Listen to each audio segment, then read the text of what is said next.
हम हिंदी व्याकरण के वाक्यांश के लिए एक शब्द देख रहे थे जो हर परीक्षा के लिए महत्वपूर्ण है। तो हमने एक प्रश्न 41 तक पढ़ लिए थे। अब आगे के क्वेश्चन पढ़ेंगे। तो आपको वीडियो पसंद आए तो लाइक शेयर और सब्सक्राइब जरूर करना चैनल को, और वीडियो एंड तक जरूर देखना, काफ़ी उपयोगी होने वाली है। तो प्रश्न 41, जिसे किसी बात के जानने की इच्छा उसे कहते हैं, तो उसको वो जिज्ञासु कहते हैं। ऑप्शन डी ठीक हो जाएगा। प्रश्न 42, जो कुछ जानने की इच्छा रखता हो, तो अभी पढ़ा था हमने, ऑप्शन ए ठीक हो जाएगा, जिज्ञासु हो जाएगा जो जानने की इच्छा रखता हो। प्रश्न 43, जिसकी आशा न की गई उसे कहा जाता है, तो जिसकी आशा न की गई हो उसको अप्रत्याशित कहलाता है। ऑप्शन बी ठीक हो जाएगा। जिसकी आशा न की गई हो उसे अप्रत्याशित कहा जाता है। जो संभव ना हो उसे असंभव कहते हैं। कुछ अन्य महत्वपूर्ण तथ्य देखेंगे जो जरूरी हैं।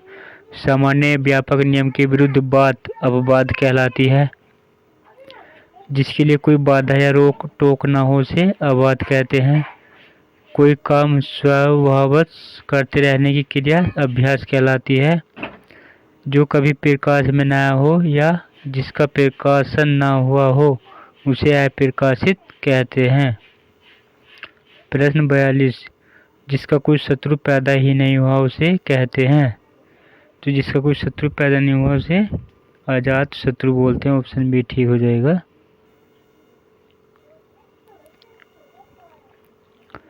जिसका कोई शत्रु पैदा ही नहीं हुआ उसे अजात शत्रु कहते हैं। जिसकी भुजाएं जानू घुटने तक लंबी हो उसे अजानु बाहु कहते हैं, तथा जिस शत्रु की जानकारी न हो उसे अजात शत्रु कहते हैं।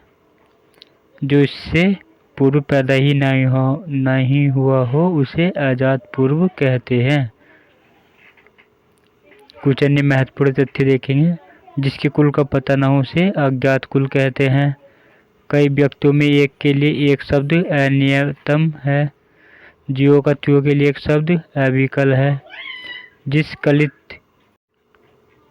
जिस कल्पित पर्वत के पीछे सूर्य अस्त होता है उसे अस्ताचल कहते हैं। जहाजों को रात्रि में मार्ग दिखाने वाला प्रकाश स्तंभ आकाशदीप कहलाता है।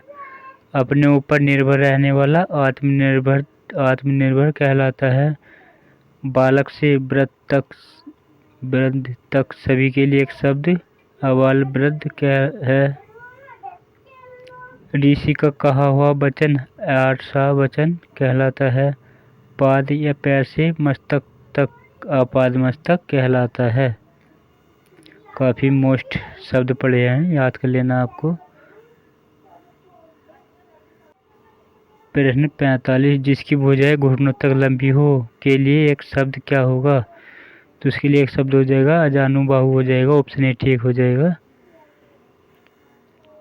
प्रश्न 46, अजानुबाहु शब्द निम्नलिखित में से किस वाक्यांश के लिए सही है, तो हमने अभी पढ़ी थी। जिसकी भुजाएं घुटनों तक लंबी हो से अजानुबाहु कहते हैं। ऑप्शन सी ठीक हो जाएगा। वह स्त्री जिसका पति परदेश से आने वाला हो के लिए एक शब्द है, तो उसे आगमस्तीय पत्रिका बोल देंगे। ऑप्शन डी ठीक हो जाएगा, आगमस्तीय पत्रिका। काफ़ी महत्वपूर्ण तथ्य देखेंगे। वह स्त्री जिसका पति परदेश से आने वाला उसे आगामीष्य पत्रिका कहते हैं। वह स्त्री जिसका पति परदेश से लौटा हो उसे आगत पत्रिका कहते हैं। वह स्त्री जिसका पति विदेश गया हो उसे प्रोषित पत्रिका कहते हैं। काफ़ी महत्वपूर्ण तथ्य हैं। वह स्त्री जिसका पति विदेश जाने को हो उसे प्रवर्तीय पत्रिका कहते हैं। वह स्त्री जिसे उसके पति ने छोड़ दिया हो उसे परित्यक्ता कहते हैं। वह स्त्री जिसका पति दूसरा विवाह कर ले उसे अद्यूढ़ा कहते हैं। दुराचारणी स्त्री को कुलटा कहते हैं। तो जितने भी स्त्री से संबंधित थे सभी हमने एक ही वीडियो में देख लिए हैं। प्रश्न 48, वह स्त्री जिसका पति दूसरा विवाह कर ले से वाक्यांश के लिए एक शब्द है। तो अभी हमने पढ़ा था अधियोडा बोलते हैं उसको, ऑप्शन ए ठीक हो जाएगा। वह भाई जो अन्य माता से उत्पन्न हो कहलाता है, तो उसे अन्योदर बोलते हैं, ऑप्शन ए ठीक हो जाएगा। प्रश्न 50, कुछ महत्वपूर्ण तथ्य देखेंगे पहले। वह भाई जो अन्य माता से उत्पन्न हो अन्योदर कहलाता है। जो विवाहिता स्त्री से उत्पन्न हो से औरस कहते हैं। एक ही माता से जन्म लेने वाला सहोदर कहलाता है। जिसका जन्म अंडे से हो से अंडज कहते हैं। जिसके विषय में कोई ज्ञान ना हो से अनवगत कहते हैं। प्रसाद महल के अंदर का भाग अंतपुर कहलाता है। प्रश्न 50, रजोगुण वाला राजसिक कहलाता है, ऑप्शन बी ठीक हो जाएगा। रजोगुण वाला राजसिक कहलाता है। सत्वगुण वाला सात्विक कहलाता है। इसी प्रकार तमोगुण वाला तामसिक कहलाता है। सात्विक व्यक्ति में सुख, संतोष और एवं ज्ञान निहित होता है। राजसिक व्यक्ति में दुख तथा आसक्ति का निवास होता है। तामसिक व्यक्ति में अज्ञान एवं उदासीनता विद्वान रहती है। प्रश्न 51, सद्य स्नाता शब्द निम्नलिखित में से किस वाक्यांश पर लागू होता है।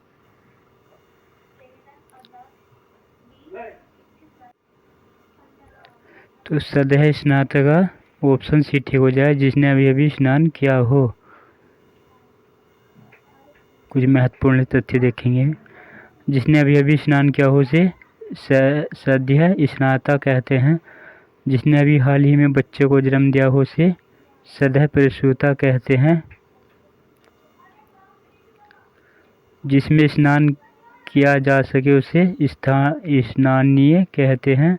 सुजन अच्छा मनुष्य होने की अवस्था गुण या भाव सौजन्य कहलाता है। किसी सत्ता के विरुद्ध अपना सत्य मनवाने के लिए किया गया आंदोलनात्मक आग्रह सत्याग्रह कहलाता है। प्रश्न 52, सबके समानाधिकार पर विश्वास समाजवाद कहलाता है, ऑप्शन बी ठीक हो जाएगा। सबके समान अधिकार पर विश्वास समाजवाद कहलाता है। इस सिद्धांत के अनुसार समाज की आर्थिक विषमता को दूर करके समता स्थापित करने की कोशिश की जाती है। वह जिसे कोई शब्द प्राप्त हो अधिकारी कहलाता है।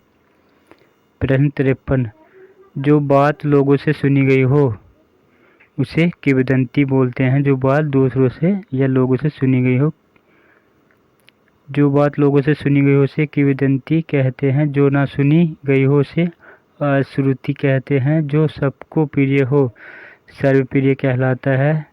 लोगों द्वारा कही गई उक्ति या वाक्य लोकोक्ति कहलाती है। अन्य महत्वपूर्ण तथ्य देखेंगे।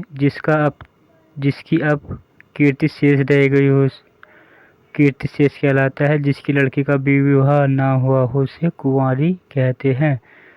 अपने ही कुल का नाश करने वाला व्यक्ति कुलांगर कहलाता है।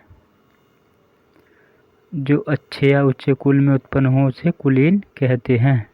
काफ़ी महत्वपूर्ण शब्द हैं, याद कर लेना आप। प्रश्न 54, कृतघ्न शब्द का सही अर्थ है। जो किए हुए उपकार को न मानता उसे कृतघ्न कहते हैं और जो किए गए उपकार को मानता उसे कृतज्ञ कहते हैं। जो किए हुए उपकार को नहीं मानता अर्थात किए गए उपकार को भूल जाता उसे कृतघ्न कहते हैं। किए हुए उपकार को मानने वाला कृतज्ञ कहलाता है। जो अपना उद्देश्य सिद्ध होने पर संतुष्ट हो उसे कृतार्थ कहते हैं। जिसकी उत्पत्ति स्वभावगत ना हो उसे कृत्रिम कहते हैं। जिसका ज्ञान अपने ही स्थान तक सीमित हो उसे कूपमंडूक कहते हैं। प्रश्न 55, इनमें से शब्द और उसके सही अर्थ का एक युग्म गलत है, वह है युयुत्सु। युद्ध करने का इच्छुक सही हो जाएगा ये। मुमुक्षु मोक्ष प्राप्ति का अभिलाषी सही हो जाएगा। जिज्ञासु जानने की इच्छा रखने वाला, ये भी सही हो जाएगा। तीर्थीसु तप करने में संलग्न, ये गलत हो जाएगा। ऑप्शन डी ठीक हो जाएगा सही। तो तैरने की इच्छा रखने वालों को तीर्थीसु कहते हैं।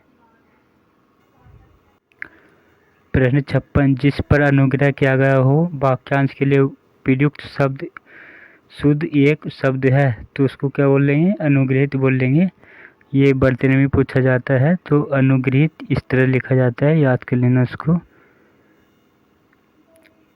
जिस पर अनुग्रह किया गया हो उसे अनुग्रहित कहते हैं। पर्वत के ऊपर की समतल भूमि अधीयत्य का कहलाती है, काफी मोस्ट है। जिसकी उपमा न की जा सके उसे अनुपम कहते हैं। जो किसी वस्तु या व्यक्ति के प्रति आसक्त हो उसे अनुरक्त कहते हैं। कनिष्ठ और मध्यमा के बीच की उंगली अनामिका कहलाती है। किसी के पीछे पीछे चलने वाला अनुगामी या अनुनायी कहलाता है। प्रश्न 57, कि कर्तव्य विमूढ़ शब्द का सही अर्थ है? जिससे अपना कर्तव्य का बोध न हो उसे कि कर्तव्य विमूढ़ शब्द कहते हैं। ऑप्शन ठीक हो जाएगा। जिसे अपने कर्तव्य का बोध न हो उसे कि कर्तव्य विमूढ़ कहते हैं। जिसकी बुद्धि क्रुश के अग्रभाग के समान हो उसे कुशाग्र बुद्धि कहते हैं। इच्छानुसार रूप धारण करने वाला कामरूप कहलाता है। जो कर्तव्य से च्युत हो गया हो उसे कर्तव्य युत कहते हैं। प्रश्न 58, जिसमें धैर्य न हो के लिए एक शब्द है उसे अधीर बोल रहे हैं। जिसमें धैर्य न हो, जिसमें धैर्य न हो उसे अधीर कहते हैं। अनिश्चय की दशा में पड़ा रहना अधर कहलाता है। प्रश्न 59, जिसे किसी से लगाव ना हो उसे निर्लिप्त कहते हैं। ऑप्शन सी ठीक हो जाएगा।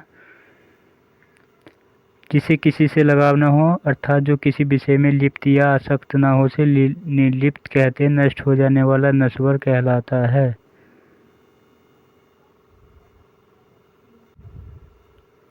प्रश्न 60, गतानुगतिक शब्द का सही अर्थ है?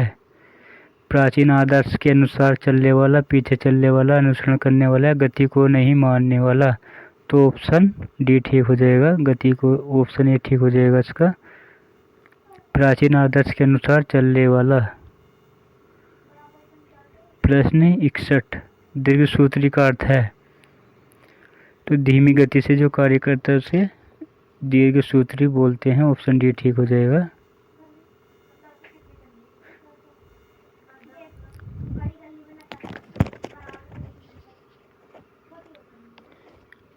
प्रश्न 62, निश्चित का उपयुक्त अर्थ है? ऑप्शन ए ठीक हो जाएगा। अर्धरात्रि के समय को निश्चित बोलते हैं। इस प्रकार हमने आज ये वाक्यांश के लिए एक शब्दों के लिए हमने 3 वीडियो पूरे कर लिए हैं। तो इसमें पूरा ही कवर किया गया है तो इसलिए ये तीनों वीडियो आप देख लेना। वाक्यांशों के लिए एक शब्द जो हर परीक्षा के लिए महत्वपूर्ण हैं। और आपको वीडियो पसंद आए तो लाइक शेयर और सब्सक्राइब जरूर करना। और जो वीडियो को पहली बार देख रहे हो सब्सक्राइब कर लेना और बेल आइकन दबा कर रखना जो हमारी हर वीडियो की नोटिफिकेशन आपके पास तुरंत जाए। Thanks for watching this video.